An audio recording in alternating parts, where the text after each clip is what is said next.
Here, visitor, and welcome to this sacred site. My name is Herodotus, and I am a traveler from Hyrcanassus. I retrace the cause of various events, such as wars and great calamities. I describe what I see and record what I'm told, all with the aim of providing a better understanding of why these things occur. Look for me to introduce you to many sites. Delphi is an amazing place to visit if you're looking for information. I've come here on several occasions in search of answers to some particularly puzzling questions. And sometimes, I even found them.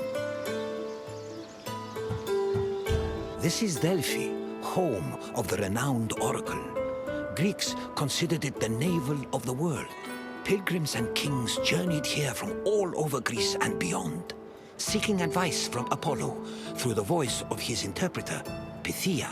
During your visit, you will experience the sanctuary through a pilgrim's eye and discover how important oracles and prophecies were to the people of Greece. Now, go off and begin your pilgrimage. I will be waiting for you at the end of your visit.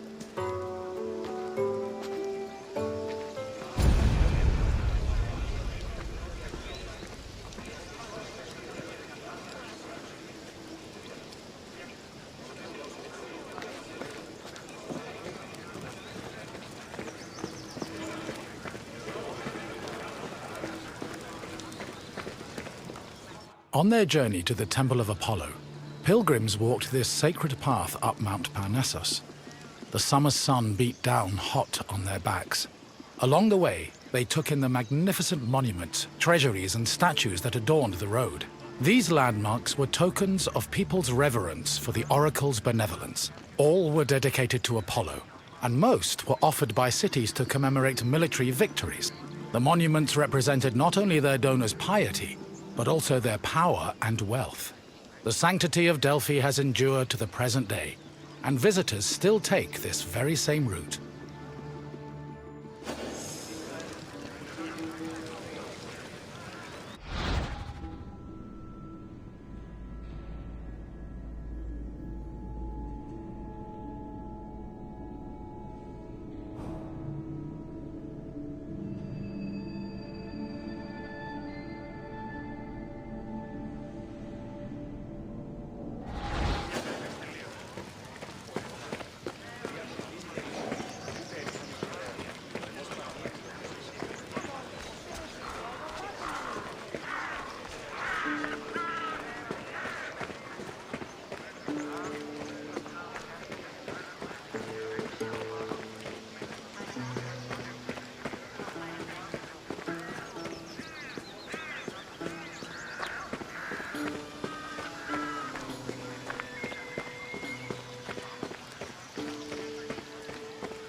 One of the most impressive dedications to Apollo came from the Cnidians, a Greek population that colonized the island of Lipari, north of Sicily. The story behind this dedication is notable. The Cnidians were at war with the Etruscans in the Tyrrhenian Sea. Seeking a good omen, the Cnidians consulted the oracle, and following her advice, they successfully captured 20 enemy ships. To thank Apollo, they offered the god the same number of statues as ships seized.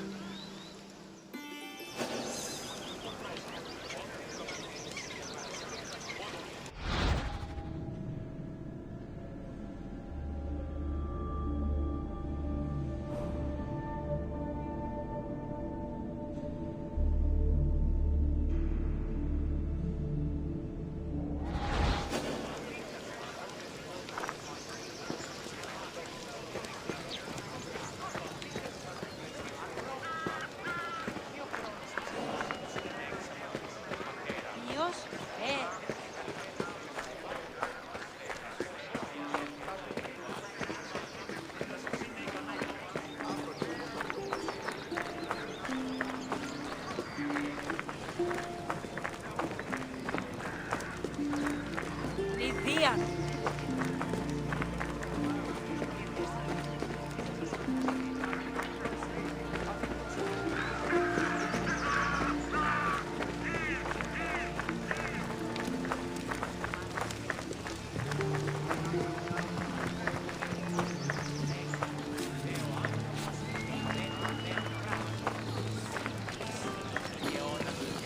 Next to the Naxian Sphinx stood a simple structure to display offerings from the Athenians, most of which were spoils of war. In particular, these offerings, called ex-votos, were prows of sunken Persian ships.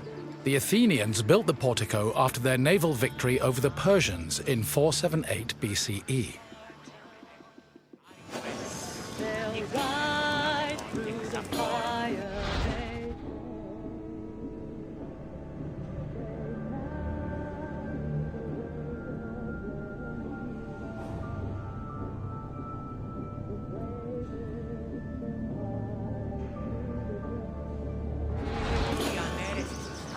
Αλόκοτον τα μάλα.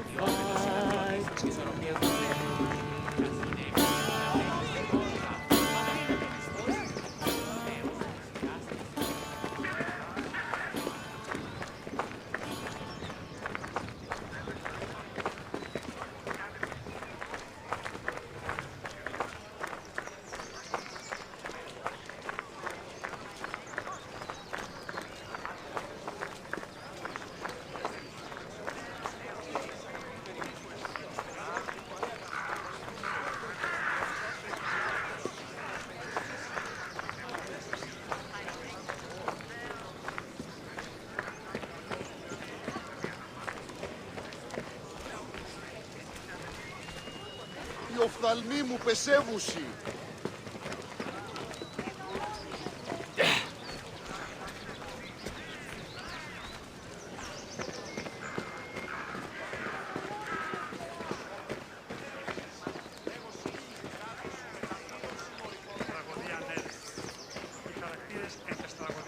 Once arriving before the temple, pilgrims wishing to consult the oracle had to first pay a tax. This tax gave them the initial right to approach the altar of Apollo and make an animal sacrifice to the god.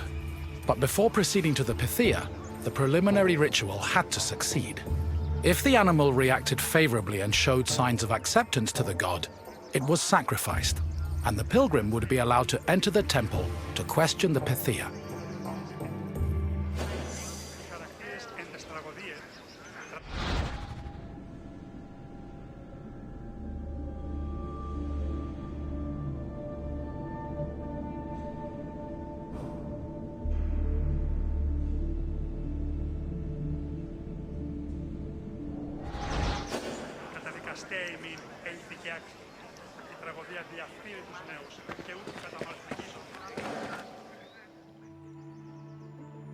At last we arrive at the Temple of Apollo, where the oracle relayed her prophecies. The temple was the final destination of those seeking an audience with the Pythia, and its appearance matched the majesty of its purpose.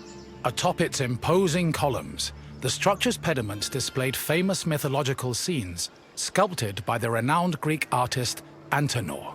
But as grand as the temple looked from the outside, it paled in comparison with what happened within.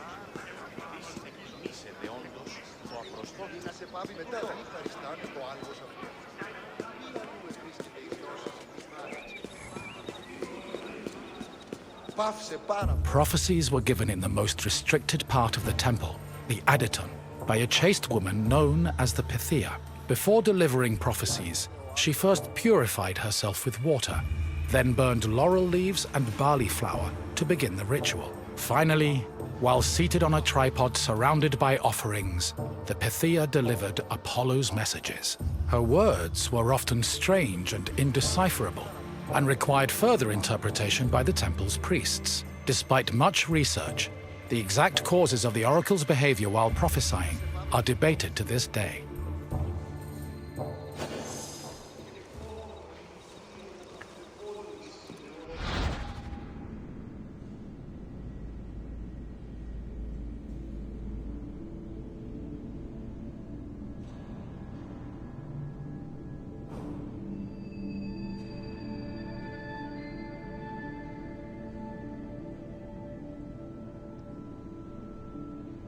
Σε πάρα αυτά.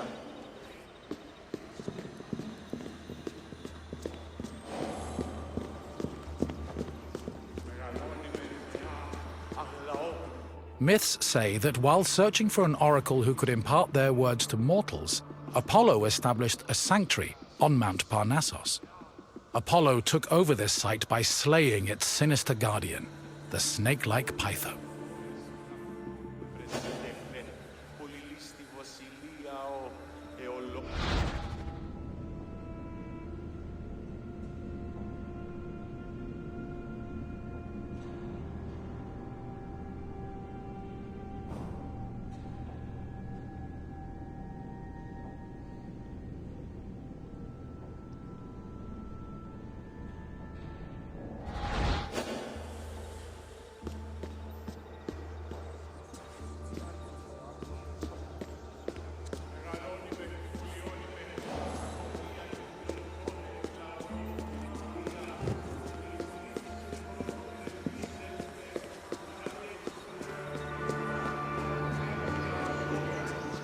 Your visit is complete. I hope you now understand how important this sanctuary was, and how it affected the lives of people both in the Greek world and beyond its borders. To be honest, I could speak about Delphi all day. But what would you like to do now?